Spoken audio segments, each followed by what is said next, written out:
All right. Good morning, everybody. This is exciting times. We are live on multiple Twitch streams this morning. This is the first ever live stream on the new Participate channel. And we're also streaming on Steve Isaac's channel. Say hi, Steve. Hello, everybody. Very, very exciting times. So we are also joined by a special guest this morning, Tom Shannon from Epic Games. Hello, everybody. Glad to be here. Thanks for So having me. very cool. So yeah, we're gonna learn a little bit about how to make some games in Unreal Engine, which I am super psyched about. Yeah, we're going to take a look at just how to get started with Unreal and do some more simple games. I think when people start with Unreal or they look at Unreal, they see these really big AAA games and their imaginations run wild on what they can do. And when they try and tackle that, it's really tough to do because Unreal is kind of a big tool set. So yeah, we're going to look today at just how can we make really basic games, kind of your first game. How can you learn how to make games in such a big tool set, and how to simplify it and kind of cut to the chase. So why don't you? That's awesome. So why don't you get us started? Show us, the basics of the engine, how to load it, and all that stuff, so people know where to go and what to do. Absolutely. So I'm actually going to start. Should I just start here? Should I intro? Yeah, sure. Totally. Okay. So here, I've got slides. I'm not big into slides, but I made 5 slides. I'm sorry, everyone, for PowerPoint, but I'm a tech artist at Epic Games. My background is games and visualization. So I've done everything from making entire cities based on real GIS data to making giant robots explode and flamethrowers and stuff like that. So I've had a pretty fun career, and now I work at Epic on the education team as the technical artist. So I help schools and students and educators use Unreal and try and figure out how to break down some of those barriers and just make it easier for everybody and more fun. So that's my background. Like I said earlier, the purpose today is we want to look at how to do simple, easy things in Unreal. A lot of big stuff is done in Unreal, and even when Epic does stuff, when we do demos, we tend to go kind of overboard. And so if you're a beginner, it can be a little hard to kind of see what you can do that's less epic and a little more beginner. So the things we're going to look at today, obviously the Unreal Editor. I'm going to build some blueprints, mostly actor blueprints, look at how to control actors. And really, we're going to look at how to make it super easy so you don't have to do a lot of this stuff. We're going to spawn stuff, which is what we call it when stuff appears in the world while we're playing. And we're going to look a little bit at scoring and timers if we have time. That's when we kind of get into the weeds a little bit. Nice. We're mostly going to focus on just making stuff move around and have fun. So the game idea I came up with, and that's actually my wife's credit. She was like, you should do something about like hoarding toilet paper or something.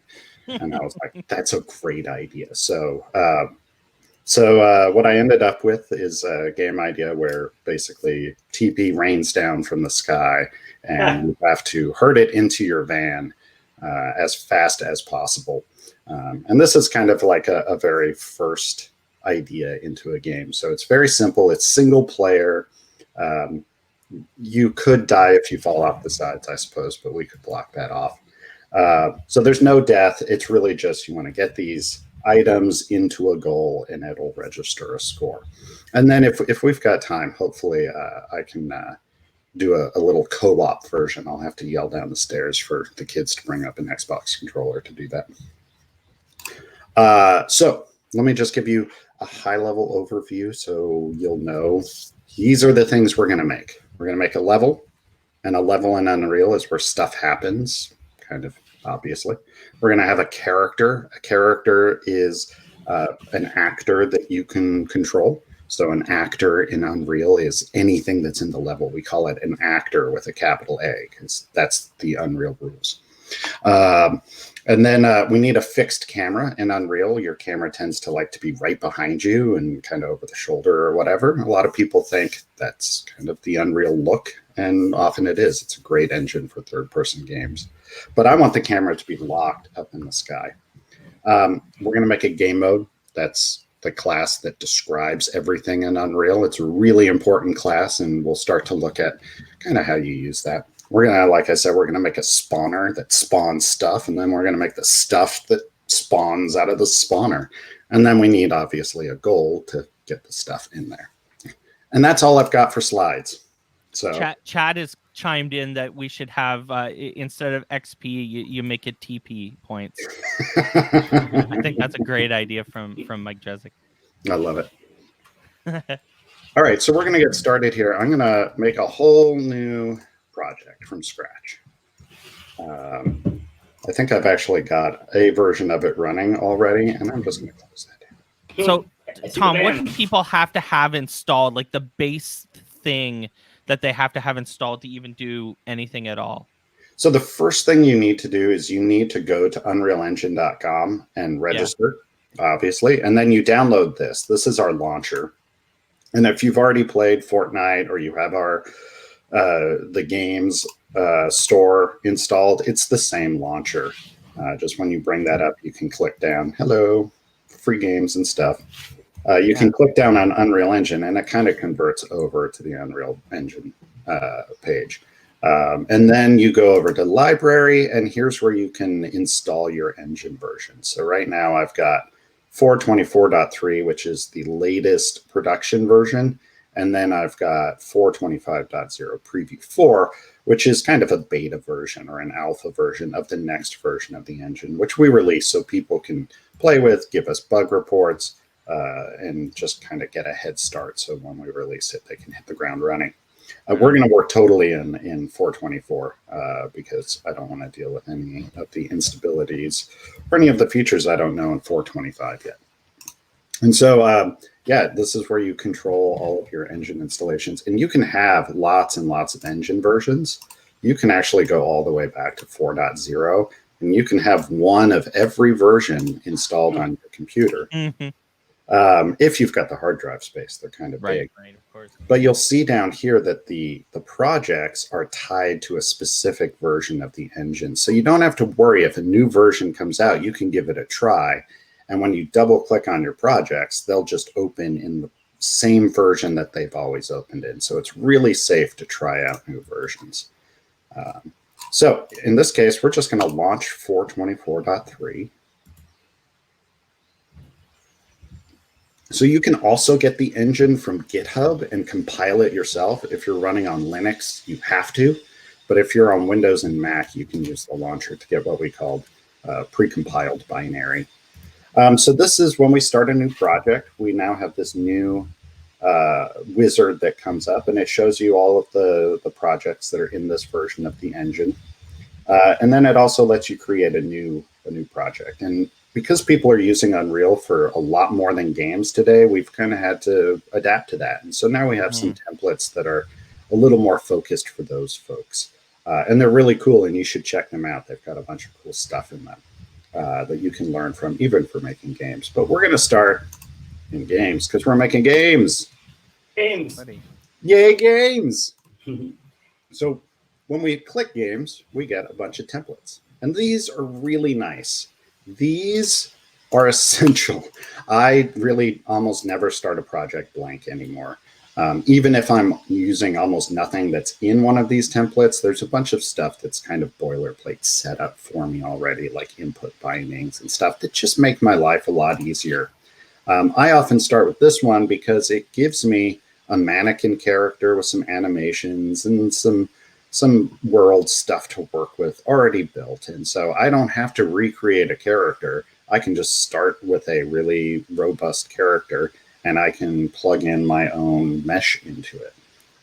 So yeah, I really encourage people to use these, even just for learning. You can pick into them. They're very straightforward, very simple. And then so we're going to choose third person, go to next. We get some more options here. This is where we can choose whether we want a Blueprint or C++ project, and we want Blueprint. We're not going to get into C++ today. At any point, you can add C++ to a project. So if you start off in Blueprint and you get Masterful, and you're like, moving it all to C, you can do that, and you don't have to start a new project or anything. And then some quality options. And then we're going to choose the starter content as well, because it's just going to give us a bunch of like meshes and materials that we can use if we need it. And then I'm going to choose a location, and we're going to call this, let's call this TP game. Which is funny because it's also the initials for the third person game. So I've confused myself pretty well. So what it's done now is it's copying a bunch of stuff over. It created a new project, and it opens the editor. So hello, Unreal Editor. This is the editor. We've got our viewport here where we can move around. I'm holding down right mouse button, and that orbits. And while I'm holding down the right mouse button, I can press WASD to move like a video game. You know, we make video games, and it's great to move through a level like a video game. Really helps you kind of understand the player's path through the level, etc. We can also hold down both mouse buttons to pan and just the left one to move forward. So it's pretty intuitive, and you can go into the settings and make it more like Maya or Max, and you can customize it exactly how you want.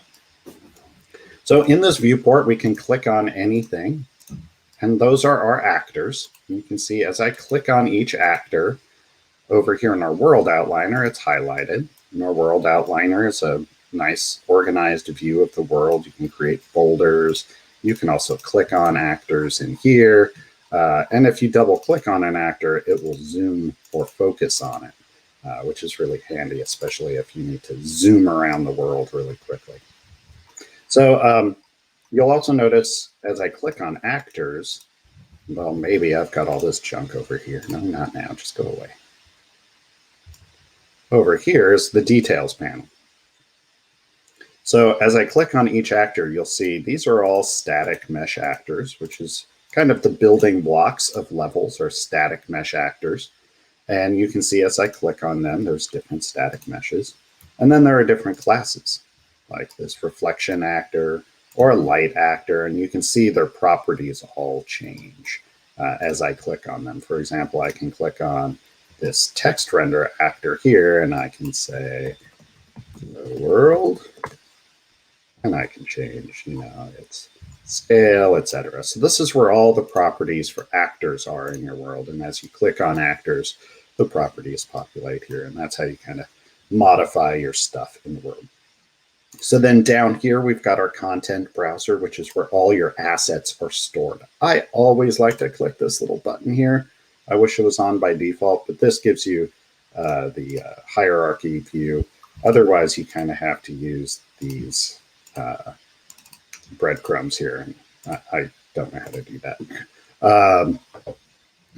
So right now we are in edit mode. We can click on stuff. We can move stuff. We can delete, add, whatever. But the world isn't running. The logic of the world isn't running. None of the code, the physics isn't running, because that would be pretty annoying to constantly have AI running around and things falling down. So you can see that some stuff runs, graphics run, particle systems will run, but visual effects will run. But gameplay stuff won't run until we press play. And now we're playing the game. Can I ask a couple of quick questions just while that's coming up in the chat? So one was about the installation and updating to new versions. So before you showed us some, the different, you had something in like, let's say 4.2, 4.3, and let's say you want to open that in 4.25. Is that an easy translation? Yeah, absolutely. So I'll show you right now, actually. So I'll find this. Actually, I'm not going to choose that project because I already know that it is bad. It keeps crashing on me. So maybe I won't show that one. So I'm going to show this in the folder, which is a handy little shortcut. So this is an Unreal project. It's a folder, and it's got this uproject file in it. and then a bunch of folders. Here's your content folder, config, etc. So this uProject file, there's a couple of ways you can change your project. The easiest way is to right-click on the uProject and switch Unreal Engine version, and then you get a drop-down. You even can, if you've got the engine installed some weird place, you can identify it. And when you do that, all you're doing is updating this one file. And this file is just a text file.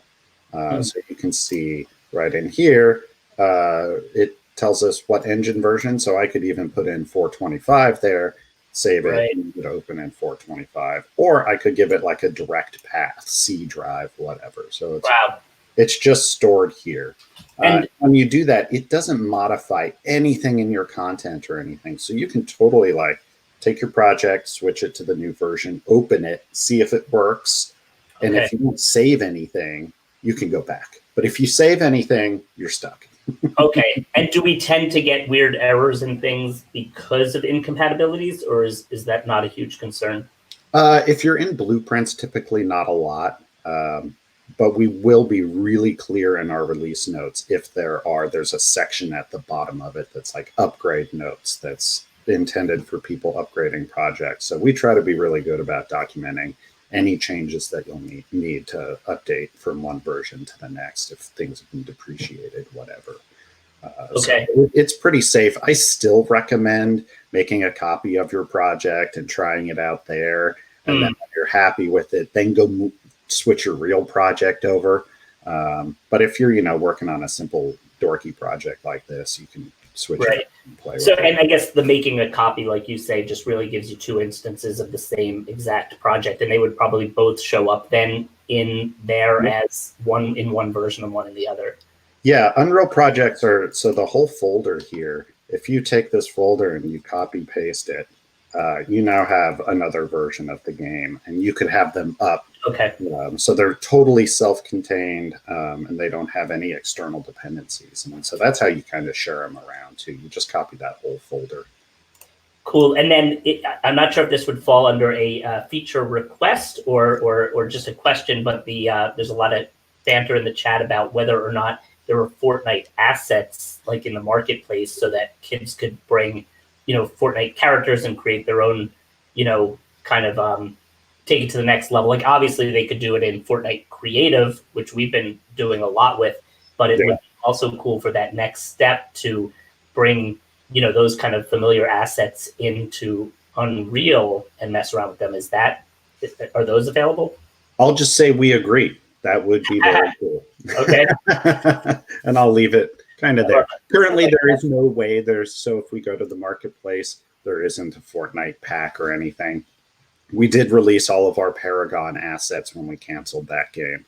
I see. Okay. But yeah, we think that would be pretty cool too. But it's not as easy. So do we. It looks. That would be cool. Are the Paragon assets free? Yes. That's a lot of stuff. Like that's a lot of content, and that Paragon, that was a good art design. Like I liked that style. There's a lot of stuff there. Yeah. So anything that's on the marketplace in this free is totally free. And when we say free, we mean there's no royalties. Right. You can grab all this stuff, use it in whatever project you want.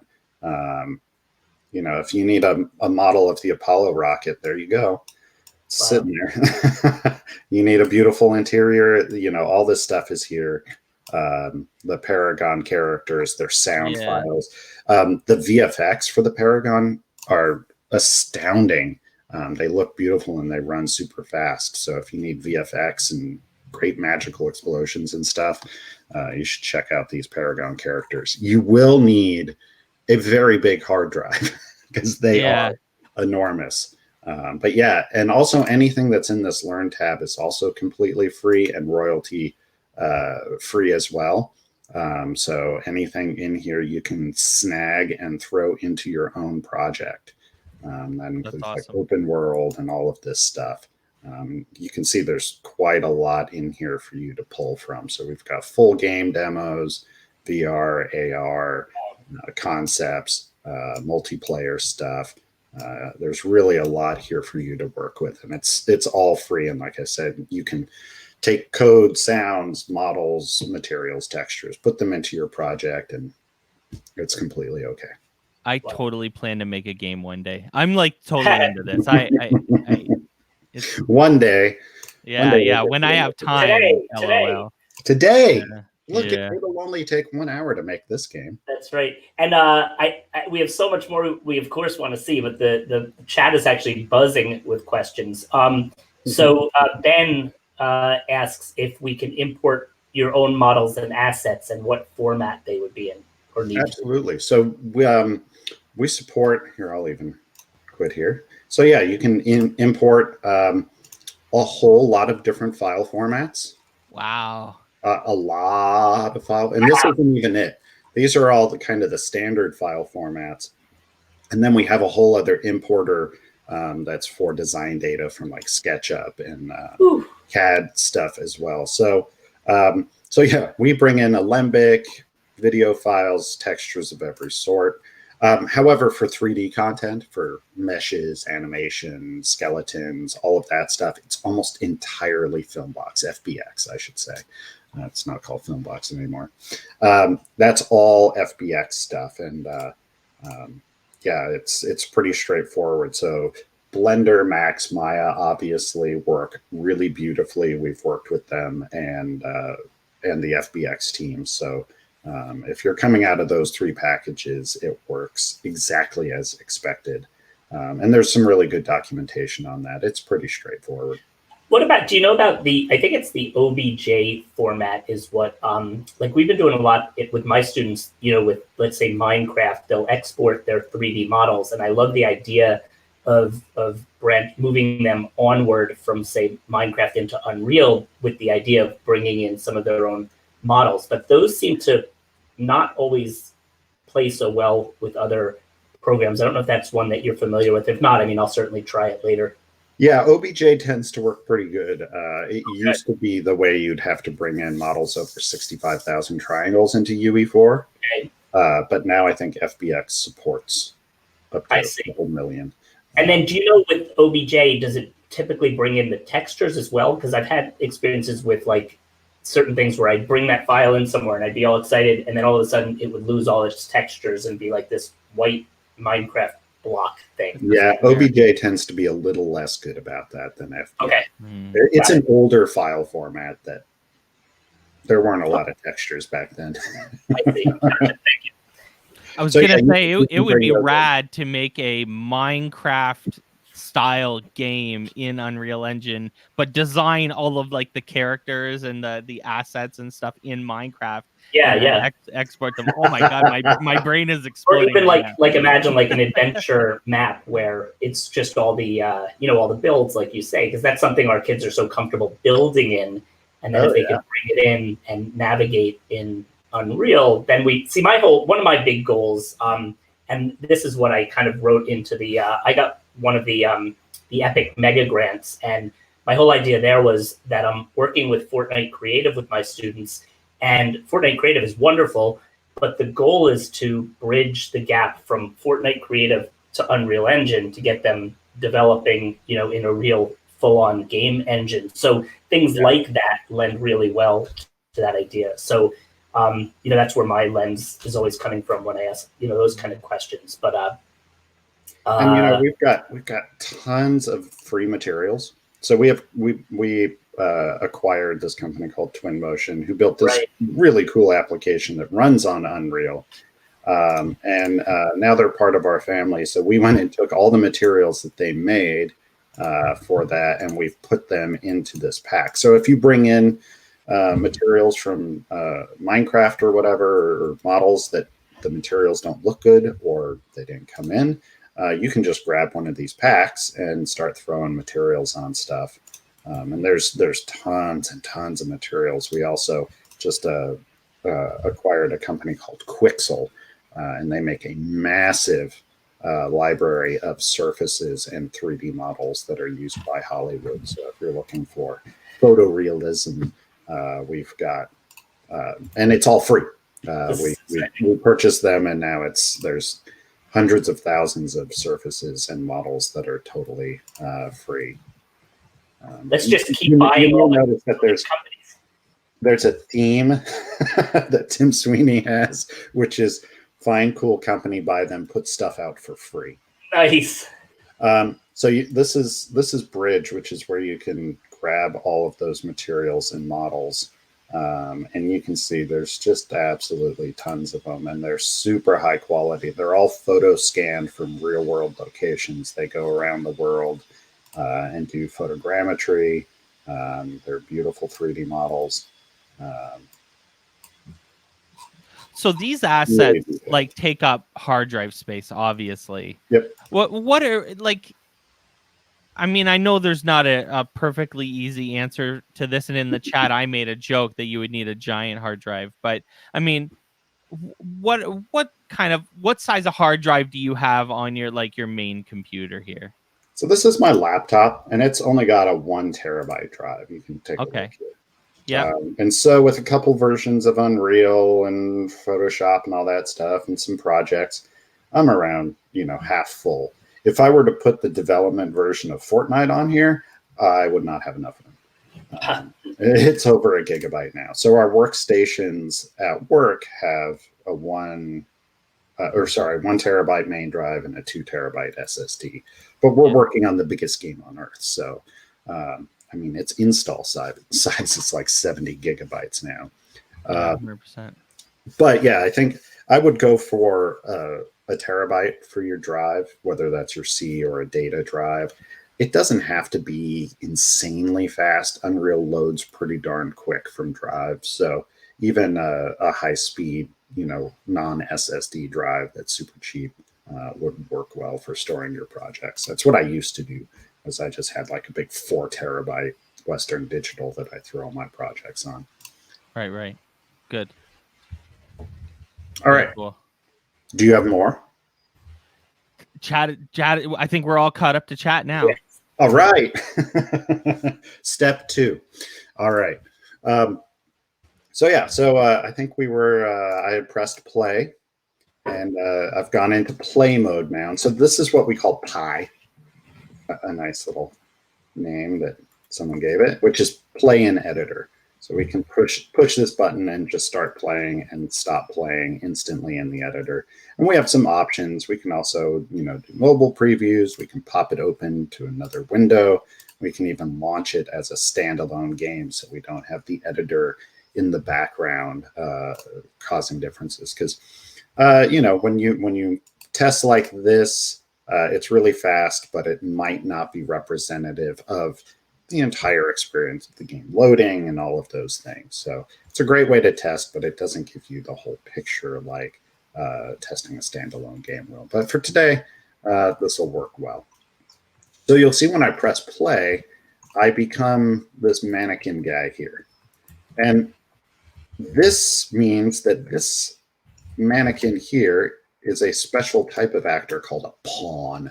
And a pawn is an actor that we can control. We can possess that. That's what we call it. It's a little creepy, but we can possess an unpossessed pawn. So as a player, you can switch from one pawn to another during gameplay, or if you die, you can become a different pawn when you respawn, etc. So when you're playing in Unreal, you are moving around this character that's called a pawn. So they're getting your input and they're deciding how to move around. And so this character is, like I said, with the template, I've already got this character built. So it's already done a bunch of work for me. So I want to edit this character because it's a blueprint. So if I take a right click, I can browse to the asset and it will show me it in the content browser right there. And I can double click it to edit it. And when I do, I get the blueprint editor. I'm going to dock that right there. You can see Unreal Engine is the interface is completely modifiable. You can grab toolbars and move them around, do whatever you want. You can hide tabs. You can create custom setups, etc. You can even save them. I've got single monitor. Yeah. Oh, I saved it. Oh, I meant to load that. Load it. And never mind. It's a live demo, so it's going to throw up some errors. So yeah, it's very customizable. You can kind of set it up however you want. I've only got one monitor right now, and I'm running in basically the default setup so that if anyone's following along, they won't be super confused. So yeah, in our content browser here, I open this up, and now I can really easily switch between my level and my character blueprint. And so this is the blueprint editor. And this is a common theme in Unreal. Pretty much any asset you double click on will open up its own editor, a way to modify the properties of that asset. So blueprints, a blueprint is an asset that you create in Unreal. You don't import it, you create it in the editor. And you can have what are called components. So in this case, we've got collision and meshes and cameras. These are all components, and we can add tons of components to a single blueprint. And then it can have code. So a blueprint has components and meshes and parts, and then code to make those components do things. And the code is all written in this visual programming language called Blueprint. And so this is what comes with our character. And here's all of the code to get our character to move and jump and do everything that it does already, which is pretty astounding. And the reason it's so simple is we have this amazing thing right here. And if you're just getting started with Unreal, you should really lean on this and lean on this, the pawn and the character classes, because they have this character movement component, which is what we wrote to move our characters around in Fortnite and Paragon and whatever. So it's written in C++. It runs really fast. It has networking, etc. And it's got all these settings. So you can control jumping and falling and networking and physics and whatever you want. It's really, really robust. But what it really means is that to move things around, you have these very simple commands in Blueprint, like add movement input. So when we do this, it just asks us which direction do we want to move and how much do we want to move that direction. And this character movement component will handle everything. It'll handle collision, whether you walk off cliffs, how fast you go upstairs, all of that's built in here. So you don't have to reinvent the wheel. It's just one of those things where we're like, man, who wants to really rewrite this again and again and again for every character-based game that we make? And there's a lot of character-based games. So you can see in here what we've got is we've got inputs. That's these red things that say input. So we've got move forward, and when we move forward, we add movement input towards the forward vector. So the way this is set up right now is a third-person sort of setup. So if I press W or S, I always move towards where the camera is facing.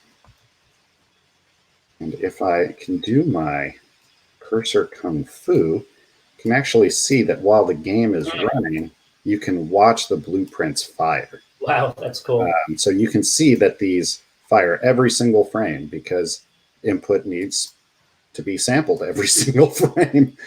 So here's our mouse movement and our gamepad and everything else. So this is really handy when you're running. You can kind of make sure that things are working as expected, and if things aren't continuing along or firing, it can give you some good hints.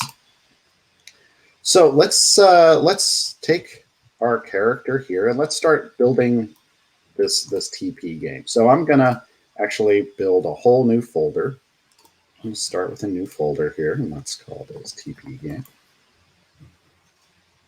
And I'm gonna make a folder called Blueprints, because I like to be organized.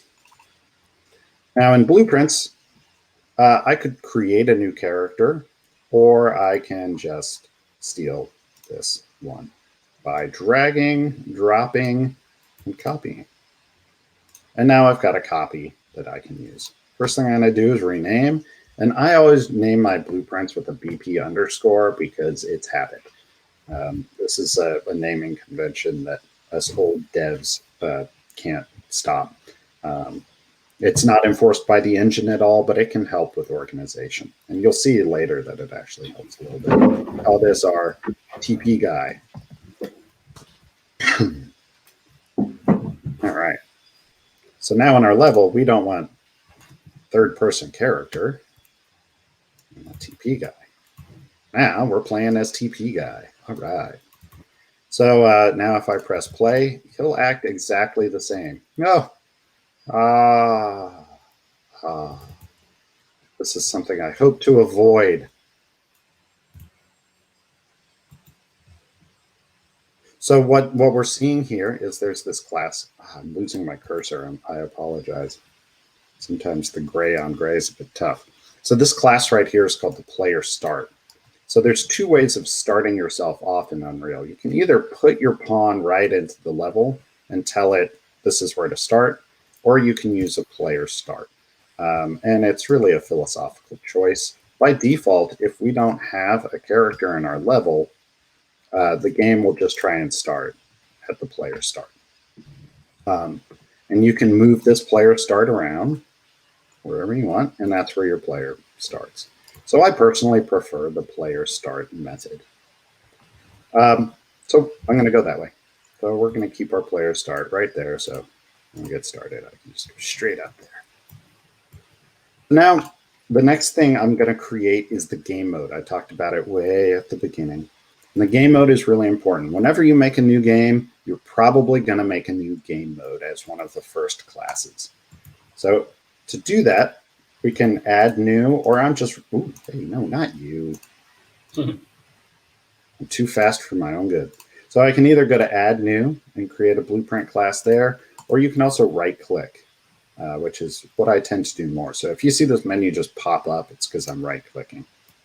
Now, when we create a blueprint, we have to tell it which parent class. What type of blueprint is this? Is this just an actor? An actor is anything we can place in the world, or is it something special like a character or a game mode? Well, in this case, it's a game mode. I just said we're going to make a game mode. So BP underscore TP game. That'll work. So the game mode, like I said, the game mode really is a blueprint class that has a couple of purposes. Its first purpose is to tell Unreal what the default things the game is going to use. What is the pawn that the player will start as? What type of HUD will they use? Et cetera, et cetera. So this is when a level starts up, it first loads the game mode and says, now what? What do I do? Who do I spawn? How does this game work? What's the max number of players? What scores? Is there a timer? That tends to be what you put in the game mode. And in other, you don't have to use the game mode-ish, but it will make your life a lot easier because it's just kind of how Unreal is built. So in here, in this game mode, I want to say, I don't want to use the default pawn. I want to use that one that I just made. And there he is, BPTP guy. Boom. And I'm going to compile and save my game mode. So that's all I need to do in my game mode for now. I'm just saying, hey, when you start up, let's make sure we're using TP guy. And so the game mode is really interesting. So every single level can define its own game mode. So in here, I could say, in this level, I want to be the default game mode where I just fly around. Be boring. Or I can make it into our new game mode, TP game mode. And now I'm walking around. I could have any sort of game mode in here, a driving game, a flying game, a battle royale game mode. And by switching it, now that map becomes that game mode, which is really cool. So I'm sorry. Yeah? I lost where you went to set the game mode stuff. Good question. I think I did that too quick. I will rewind. So that's all stored. Each level has a world settings. And by default, it's not populated. So you have to go up to settings and check out the world settings right there. When you do, they show up over there. Okay. And right at the top, there's game mode, and you can choose all of the game modes right there. Awesome.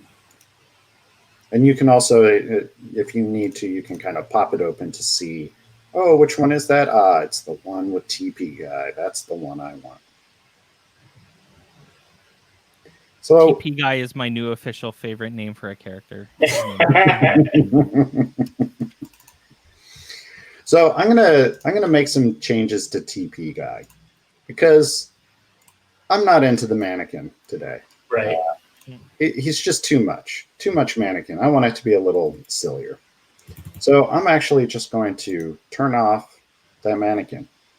So I just basically told the engine I don't want a skeletal mesh in here, and it'll just skip over it. It'll be like there's no mesh. I'm not going to render that. But I do want to add. I'm gonna create kind of a stupid looking character. What were those toys called that have like the cylinder body? Oh, Weebles. Weebles? Oh yeah, they weeble wobble. Yeah, those. Is that what you mean? I don't know. And then there's also the. Oh, you'll see it when I make it. Someone in chat knows, unless they're all. Oh well, there's the Lego people. Yeah, it's kind of a Lego guy. But no, the Playmobil. That's what I'm thinking. Ah, Playmobil. Let's do like 6. Whoa, not like that. So in here, what I'm doing is I'm adding components, and you can see there's a list here. And what I'm doing, because there's a lot of components, I know that I need like a sphere. And you'll see all over Unreal, there's these search. Unreal has a lot of things, and things get really big. So you'll see these search, or they're basically filters. So if I wanted to find location, I can just start typing it and it shows up right away. So once you get comfortable with the interface and know what you're looking for, you can get to it so quickly. So right now I'm messed up. I did not want this to get skinny like this. I want it to just shrink. If you ever see one of these little yellow hooks in the interface, it's pretty cool. It lets you know that this has been changed from the default. So it gives you a visual idea that this isn't the default value. And if you click on it, it brings you back to the default value. So I can lock the XYZ, which is handy. There we go. Here's my silly looking player now. Now when I press play, look at that. On this guy, I can even jump. So you can see that in Unreal, your character is really almost entirely this capsule. So you are pretty much represented by a capsule in the world. And the capsule is just very efficient and it's mathematically smooth, so it can't get hung up on corners so easily. So pretty much every Unreal game you've ever played, Fortnite, Gears of War, Batman Arkham Asylum, I hate to break it to you, but you've really just been pushing a capsule. That's actually a great point because, teaching game design, I often have my kids start their games with, I don't care if your main character is a sphere, get the gameplay solid. And then it's so awesome that you could just change the mesh to whatever character you want at that point. And rather than spending all the time trying to develop this beautiful character and then forgetting about the gameplay. Right. And that's, oftentimes like this, I'll just get rid of the character. So I'm not looking at his animation or his color or whatever. I'm like, I just need to know where I am in the world. And so, yeah, and like you said, if I get to a point where I like this game, I can go and model up my character, rig them, etc., and get them in here and just replace these. And I can instantly have a new character with all the same logic and everything. So, so cool. Now we've got a feller walking around. That's pretty cool. The next thing I want to tackle in here is a fixed camera view. So, it's pretty cool. We have this thing called a spring arm in the camera, and it already does some work for you. So it automatically collides with walls. So you don't have to program that in. It's one of those things where we got sick of making it ourselves for every single game, so we included it in the engine. So whenever you see this spring arm, which for whatever reason someone called a camera boom here, but it's a spring arm component. That's really what it is. It tests if the camera's colliding, and it can shrink down this line. So you can even have like an overhead view if you wanted. Ooh, Hey, oh, change your camera view. And now when it gets close, your head's not in the way.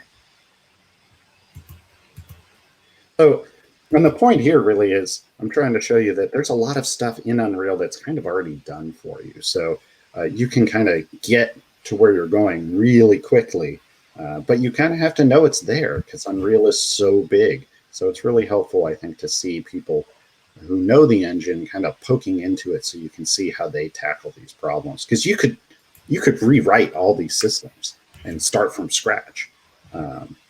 And a lot of studios do. I've visited actual big game studios who have rewritten entire systems that shipped with Unreal because they didn't know it was there. And I go in and I'm like, did you know you could just push this button and you can, they all turn white, and it's both great and horrible.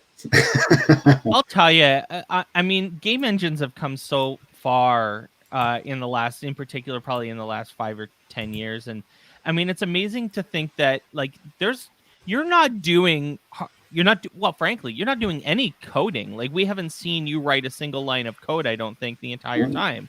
I mean, so this idea that there's like this association with game engines that you're just you're smashing your keyboard and jamming code down is so not accurate to what's actually happening, right? Yeah. What you're actually doing is, what you would do it's a little more complex, but you're still manipulating shapes, you're moving around objects, and you're setting their paths and stuff like that. That's like a majority of the work that you're doing right now is this. It's so much more approachable than it's ever been, right?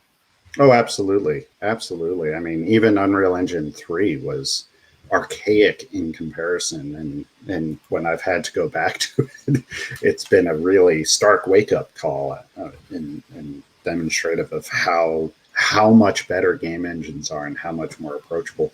Even a game engine like Unreal, which is absolutely massive. There are so many tools and things that you can do in it that, even with that, it's so much easier to get stuff done and play around. And I really hope people just download it and start poking around and changing some of these variables, make the target arm length longer, give it an angle, whatever you want. However, in our case, we don't really even want this one, right? We want our camera kind of up here. I'm going to make a new actor class that will be my static camera. So I'm going to do that with blueprints. I'm going to make a new blueprint. This one I'm going to make from a camera. I'm going to just make a version of camera for myself. I'll call this BP TP camera. So much TP. So, and then I pop it open, and here you can see it's got a camera component and an event graph. Now, I learned something. I'm going to delete these because we don't need them, but we do need this one.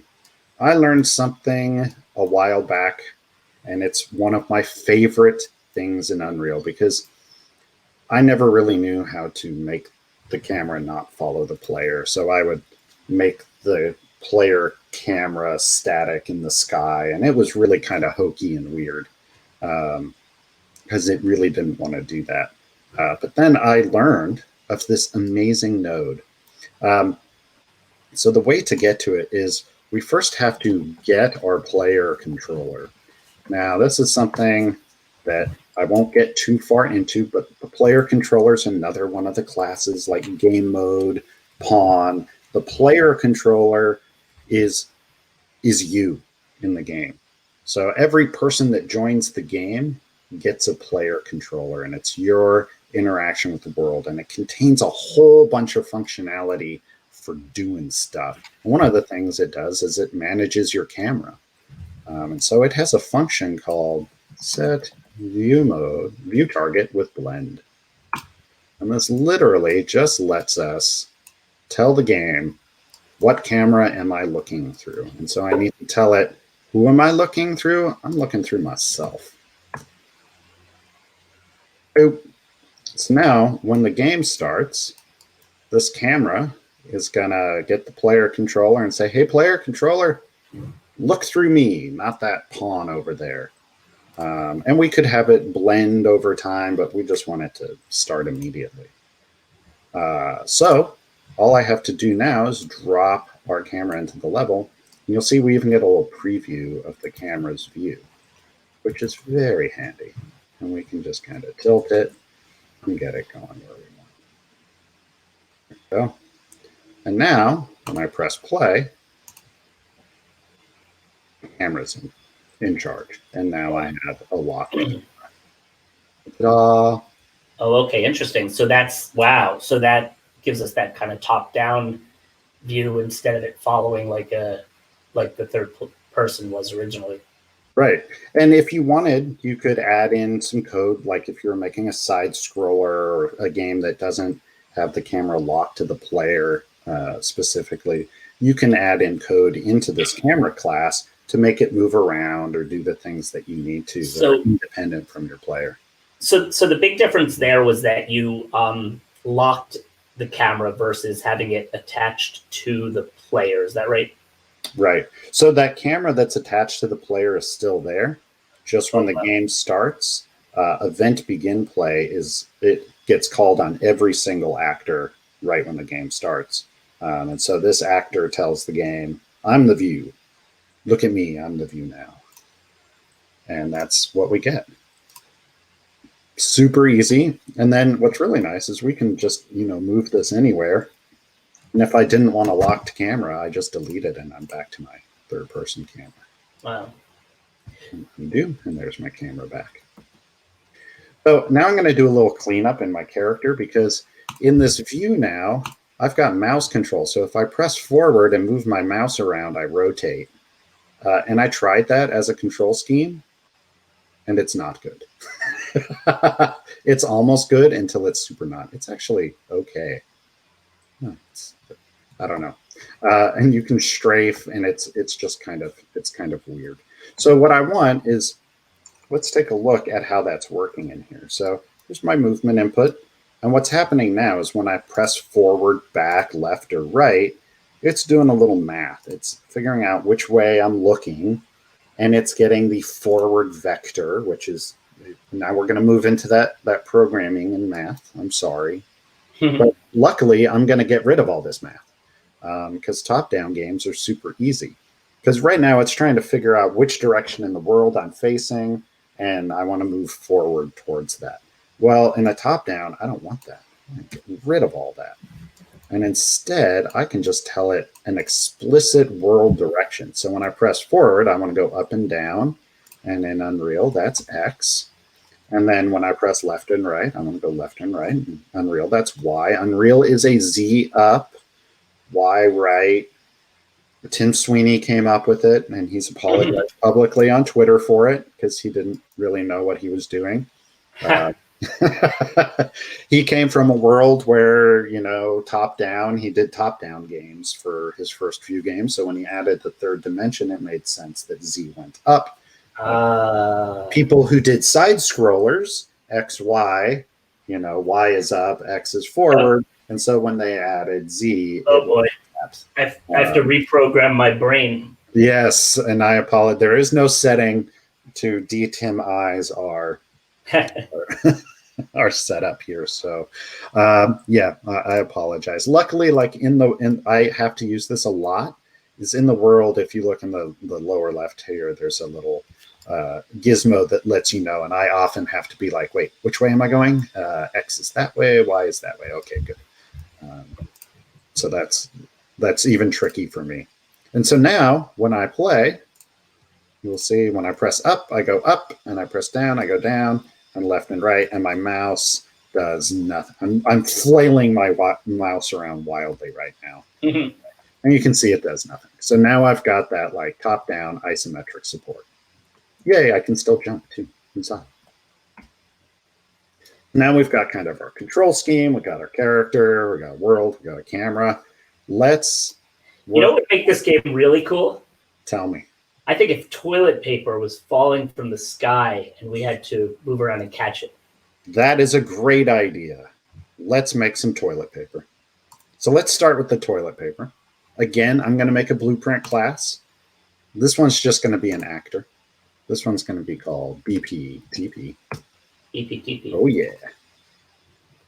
And this one, we're going to do a cylinder. I looked for some toilet paper models, but I couldn't find one that was royalty free. Apparently, there's been a run on toilet paper models. Ha! Yeah. And I'm just going to make this a little smaller because I already know that that's way too big for toilet paper. A 1 meter tall roll of toilet paper is too big. So we've added a mesh, a cylinder, kind of like we did with our character. But this mesh right now will just sit there. It doesn't do anything. We need to tell it, hey, this one is a physics simulated actor. And we just turn on physics. And we can control its mass and do some other stuff, but we're going to leave that for right now.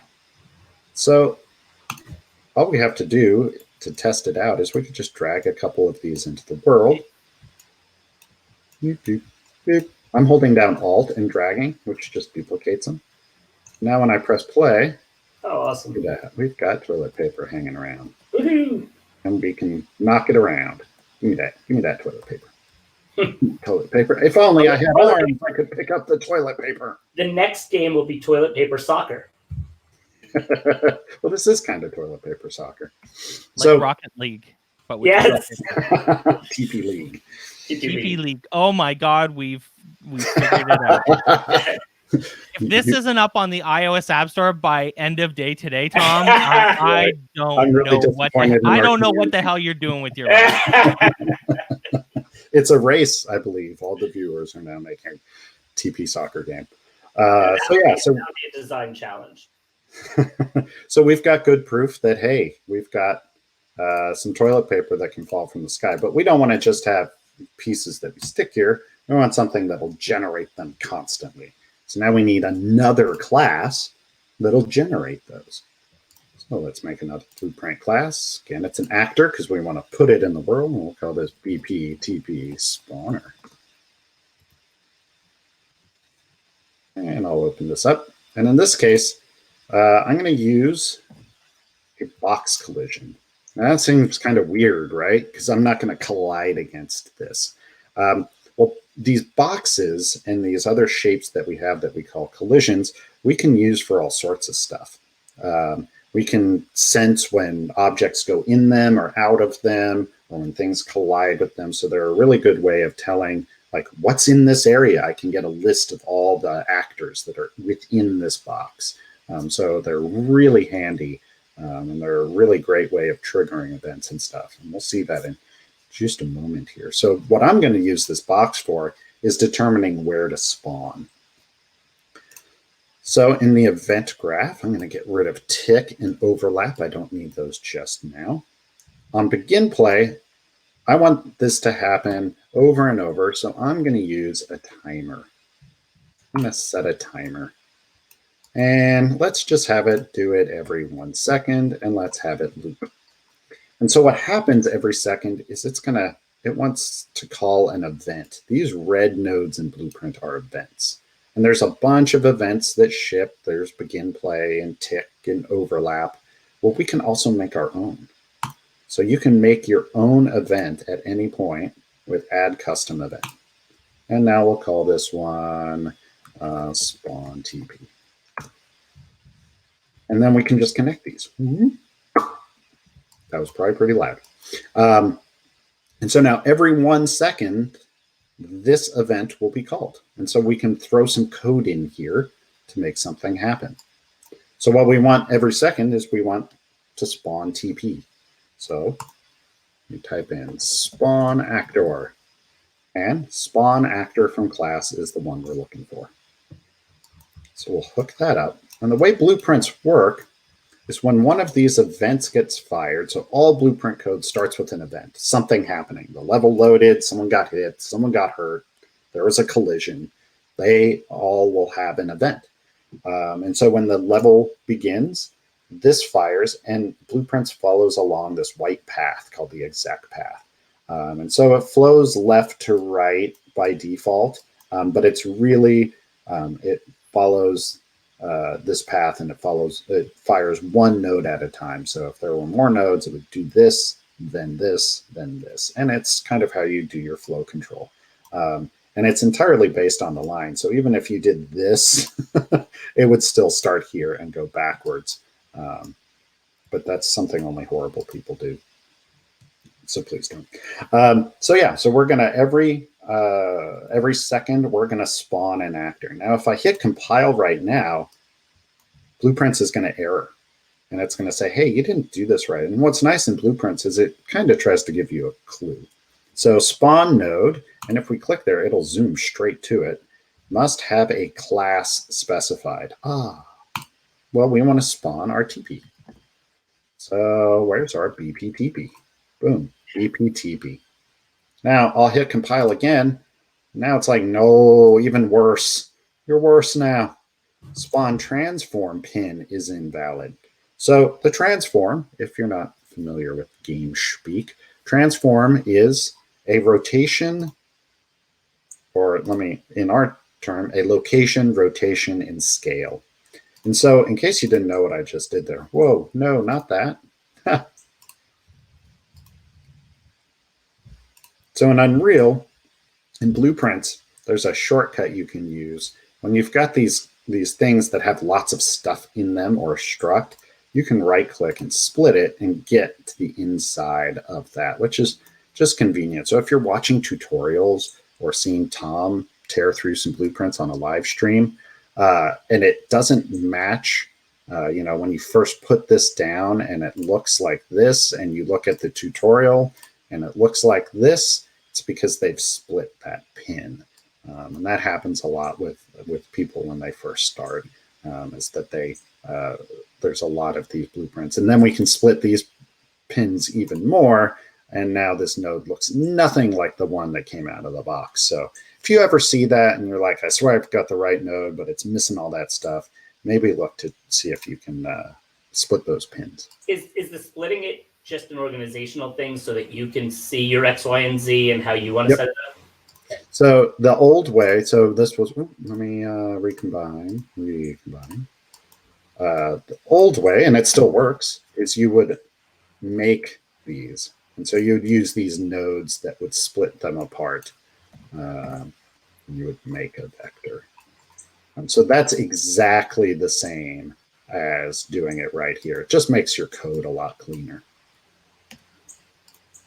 I'll split that again. So exactly the same as what I just did. So for the location, what I want is I want a random point somewhere within this box. Well, as luck would have it, there's a random point in bounding box function. Now, you might have noticed when I did that, there's so much stuff in Blueprints that's already done for you. So we've done a ton of work kind of building up a huge function library that's really easy to explore, because you can just start to type it in, and here's all the random things I can do to a vector. And that's important too, because if you just right click on the view here, you will get everything that this blueprint can do. Absolutely everything, which is a lot of stuff. But in Blueprints, if you drag a wire off from one of these pins and release it, you get this colored line. And then you'll see here, it's actions providing a vector. So this will only show you actions that result in a vector. And you can see this is a much shorter list. So when you're exploring, you can kind of reduce the context of things by just pulling the pin out and working with that data type. So you can see in here, I could go in and look at all these, but I want random point in bounding box. Now it wants an origin and a box extent. Luckily with the box, I can just get a reference. That's what I'm doing here. I'm saying, hey box, I need to talk to the box. So I'm getting a reference in the blueprint. Now when I drag a pin out from it, I will get all the things I can do to a box collision reference. And one of them is to get the bounds. And in the component bounds, look at that. There's an origin and a box extent. And now if I compile, everything's happy. It's Yeah. amazing. I could watch this all day, and other people are I mean, it's pretty. I just want to be respectful of your time, Tom. We're at 10 Oh, o'clock, believe it we or are. not. And so this has been awesome. And what I was thinking we should do is maybe we pause this now, and Mhm. you're going to be back this afternoon, I think, with this. Is that correct? That's Steve? correct. Yeah. Yep. So I think we pause this here, and then we come back to this amazing toilet paper game this afternoon, and just That's a pick up great right idea. where we left off. You could do, for people who don't join, who didn't join us this morning. Maybe we'll do a quick overview, but then let's hop right back into this game. So if you want to come back this afternoon and watch Tom keep making his epic toilet paper adventure, No pun you should, intended. yeah, No pun intended. you should absolutely follow the either the Inside Participate Twitch channel, or it'll be on, I guess it'll be on Nasef as well this afternoon. So we'll be streaming, and